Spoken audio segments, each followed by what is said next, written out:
சைட்டில் மார்க் பண்ணுறதுக்கு ரொம்ப முக்கியமான விஷயம் பில்டிங்கை 90 டிகிரி திருப்புறது. எப்படி அச்சீவ் பண்ணுவோம் அப்படின்னு கேட்டிங்கன்னா பித்தகாரஸ் தியரம் தான் யூஸ் பண்ணுவோம். 3-4-5 ரூல் அப்படின்னு சொல்லுவாங்க. எக்ஸ் டைரக்ஷன்லேருந்தும் ஒய் டைரக்ஷன்லேருந்தும் நம்ம நூல் கட்டிக்கணும். அதில் வந்து நம்ம 90 டிகிரி கிரியேட் ஆகணும். இப்போ நம்ம இதுக்கு டயகனல் செக் பண்ணும்போது 5 ஃபீட் கிடைக்கணும். 5 ஃபீட் கம்மியாக இருக்குது அப்படின்னா 90 டிகிரி இல்லை அப்படின்னு இருக்கும். ஸோ அதை வந்து நம்ம திரும்ப இருக்க அந்த நூலை அலைன் பண்ணி நம்ம 90 டிகிரி கொண்டு வரணும். இதுதான் எங்களோட கேஸ். இது 4 ஃபீட் மார்க்கு.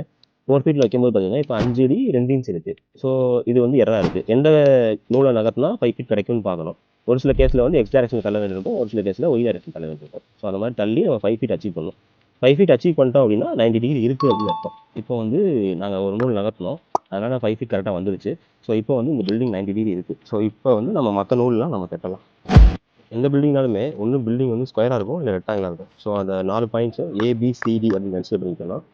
ஏவும் சியும் இருக்க மெஷர்மெண்ட்டு பியும் டியும் இருக்க மெஷர்மெண்ட்டும் சேமாக இருக்கணும். ஸோ அதான் டயகனல் செக் பண்ணுறதுன்னு சொல்லுவோம்.